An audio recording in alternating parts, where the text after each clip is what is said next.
Witold Henisz, Professor of Management here at the Wharton School with Lucy Parker and John Miller. It's a real pleasure to have this opportunity to talk with both of you. I really enjoyed reading your book recently on the topic of the unlikely story about how big business can fix the world. Can you speak a bit about the origins of the book? I mean, in this time of skepticism, hostility towards big business, where the profession of management has fallen even below lawyers in terms of its reputation, according to a long-standing Pew Research poll. What inspired you both individually and together to come together and write this book? Well, I think the clue's in the subtitle in a way, the unlikely story of how big business can fix the world, because you talk about big business to most people out there in the world and you get kind of a quite instant sort of allergic reaction.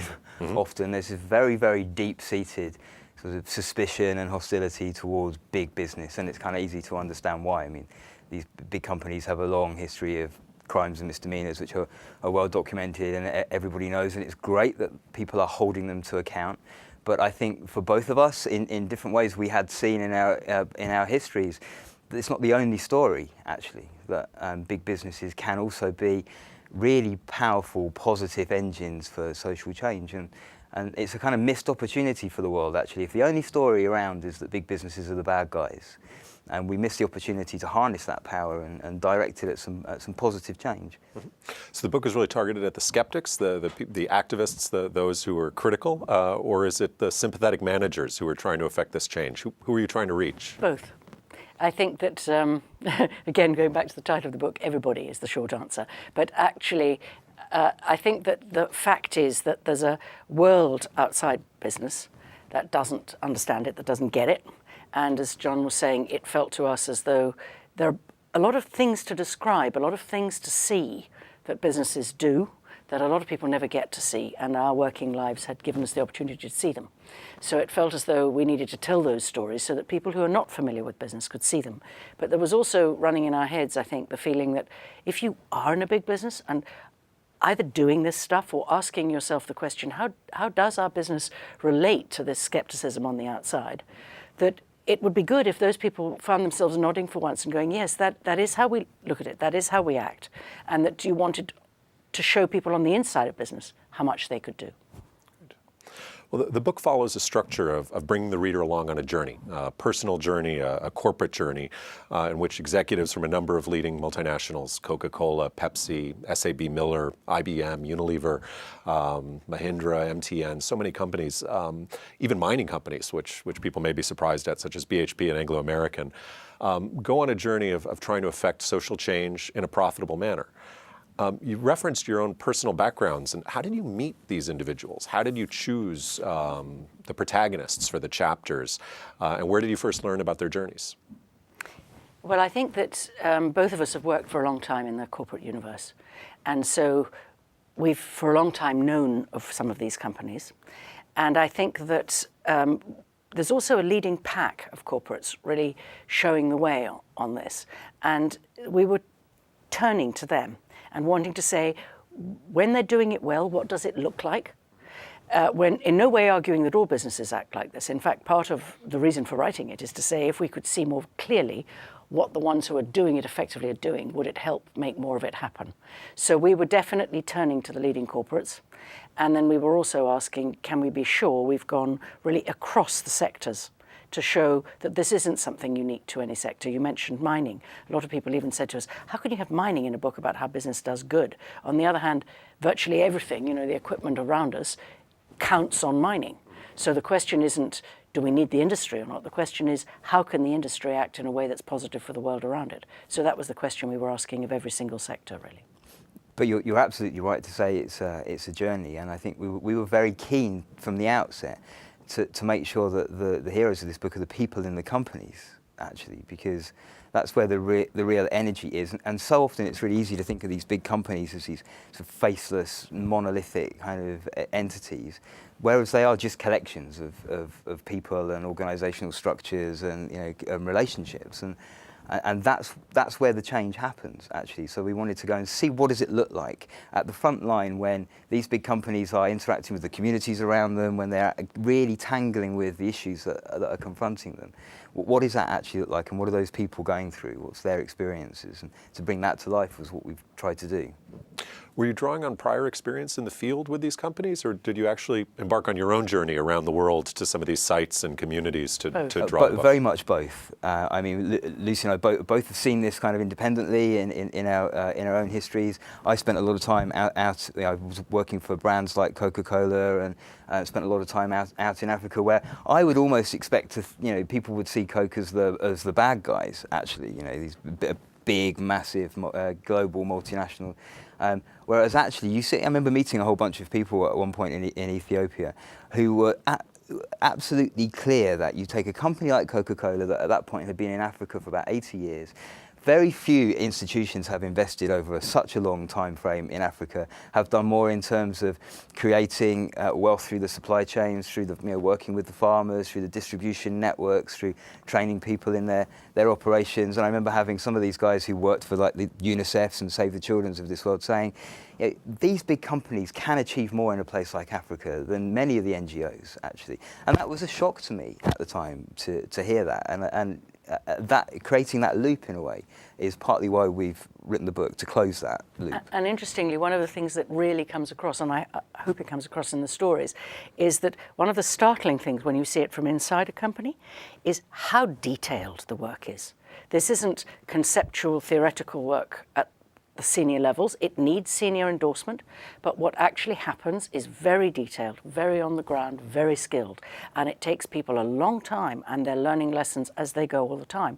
So when you meet the people who are doing this, you find yourself sort of just warming to the fact that they're working so hard at this, and they're really trying to make change happen. And you don't often hear that story told, and you don't even hear it in books about social change, which are very often conceptual. So that's why we wanted to draw on the people, I think.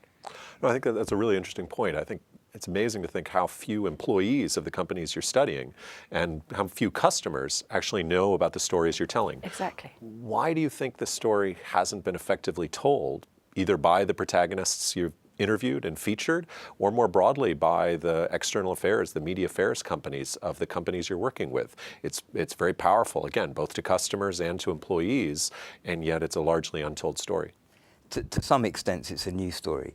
I mean, there's no doubt that business has got a long history of interacting with communities, and there are lots of examples of enlightened self-interest stretching back decades. But actually, what we're looking at with this book are very much a leading bunch of companies on a new edge of figuring out how do we really deal with society, deal with all our relationships in the world, to create the broadest possible set of positive outcomes.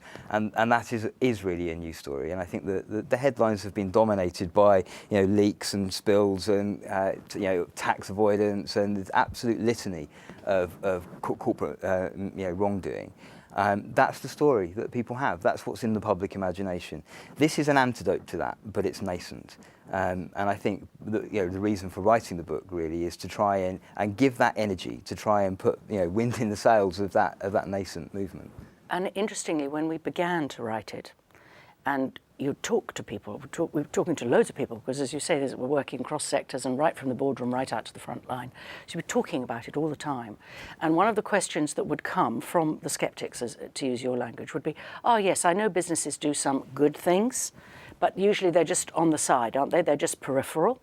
And so the thing that's particularly new, I think, is the dialogue about how does a business take this way of interacting with the world into its core?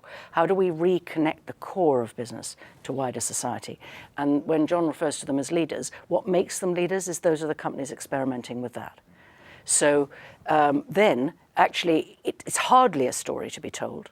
And a lot of companies who don't get this theme at all, they may be in the headlines for the very drastic breaking of some kind of social contract.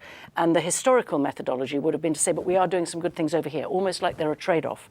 And one of the things we're trying to write about is, suppose we didn't buy that trade-off anymore. Suppose you actually asked yourself, as a company, why would we, all of us, look at you and go, well, broadly speaking, that's a good thing. That company is working in a positive way. So we're trying to get beyond a sort of narrative that goes, they're good, they're evil, they're good, they're evil, and go, what direction of travel are they? And that's another of the images about journey, really. It doesn't happen all at once. You have to start and then you have to keep moving. So that this is a journey for the companies as well, and we're trying to show that.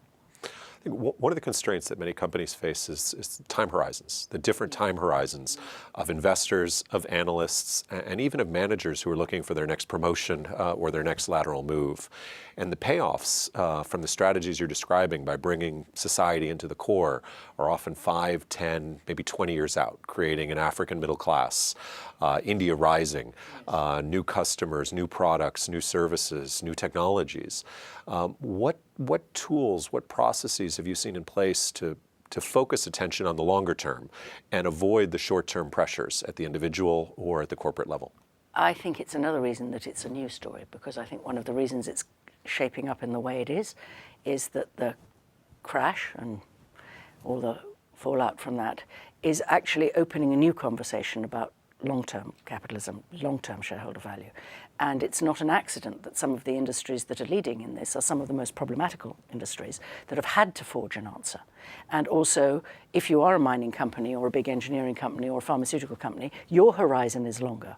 So actually, for the leading CEOs, there's quite an opportunity in being able to talk to your shareholders about the long term again, and about saying that some of these issues are about delivering strategic long-term value, not short-term quarterly value. You could think of it as, you think about license to operate. You look at an issue like water, for example, and you see the long term and the, and the kind of immediate term collide completely. So, okay, water's clearly a very long-term issue, and managing water stewardship is a long-term question. However, then you get the likes of Coca-Cola and PepsiCo almost kicked out of India overnight for their behaviour around water and the issues surrounding that. So it wasn't a question of short-term, long-term. This is a big issue that we need to address now. And shareholders often understand it as risk management. So in a mining company, it'll be actually the non-technical risk, social and political risk, is maybe what's stopping your project. So there is a marriage of these two themes, but it will take a while. Well, I noted that many of the stories, many of the journeys begin with a crisis or a billion-dollar loss. Do you think the companies who want to follow in the footsteps of these leaders, who want to start their own journeys, need a jolt that big? Do we really need a crisis, a billion-dollar loss, deaths to focus attention on broader societal issues? If not, what else separates the companies that are engaged in more superficial philanthropy on the side from those that are bringing it into the core? It seems like crises and shocks are a big motivator. Yeah, I mean, there's no doubt that a lot of the companies that we talk about who really are breaking new ground in terms of the way they deal with environmental issues or in social relationships have been through, I really think of it as like a dark night of the soul. They've had some terrible times, and they've had to dig really deep and figure out who are we actually, and how actually do we do business. But if other companies want to wait until they have that moment, fine. I mean, the way we think of it in a way is, what business is good at is changing, actually, and adapting. And businesses that don't do that go extinct. That's the nature of business, actually. And those companies that are leaders now are leaders because they had to adapt to some extreme situations that they found themselves in. Other businesses may learn from that and may get ahead of the game, or they may wait until their own dark night comes and visits them. They'd be smarter to get ahead of it. I think there's a new paradigm emerging, though, because short-term shareholder value is being so heavily questioned. So what you're saying is, does it need a jolt? But like people, sometimes a jolt is what it takes. But actually, there is a new paradigm emerging. When I started to advise corporates a long time ago, it was quite natural for a CEO to say, the purpose of this company is to deliver shareholder value. There are not many CEOs that say that now. And it's because actually people are beginning to realize that it does have to work for everybody, shorthand for all stakeholders. And so there is a new norm being created, which is that you're really derelict in your duty unless you're understanding the long term and unless you're understanding the breadth of shareholder value, stakeholder value. So I think that there is a new norm arriving that may mean that not everybody has to go through that jolt to get that thought in their heads.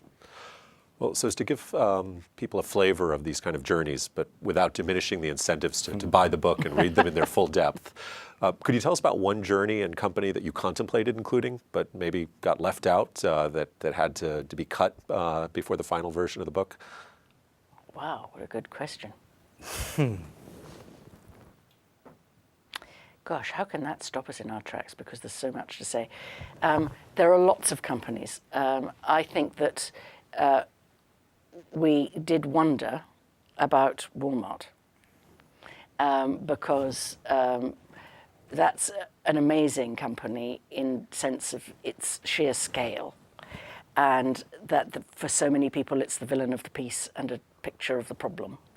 And for many people who begin to understand how companies change, a lot of people step back quite surprised at the degree to which they've taken this whole approach on. And so they're right at the center of the debate about how much can this be at the heart of modern capitalism. And I think one of the other reasons they're so interesting is they're so big. And a lot of the argument we're making is the reason big business is such a powerful actor for change is that they have the scale to make change. So we would have been interested to continue the story with Walmart, I think. So if individual managers or students want to get their companies to embrace this sort of change, what should they do? For students, what skills are important for them to acquire or build within a company? How do you press an influence strategy to embrace these kind of initiatives? Or if contemplating a career shift, what sort of companies should people be choosing to work for? I think, we have a couple of sort of frames of reference, if you like, that for people starting to think about this area, I think provide a really useful way of thinking, what are we actually talking about when we're talking about the role of a business in society? And in the book, we have this model we call the prism, which essentially is, when you're talking about a business in the world and the effects it can have, what you're talking about generally is one of 5 things. So you're talking about the purpose that a company has, the sense of purposefulness that it acts with. You're talking about the products, what does it actually sell? You're talking about the practices that it has that it uses to take those products to market, to manufacture them, to distribute them. Any philanthropy that a company chooses to undertake.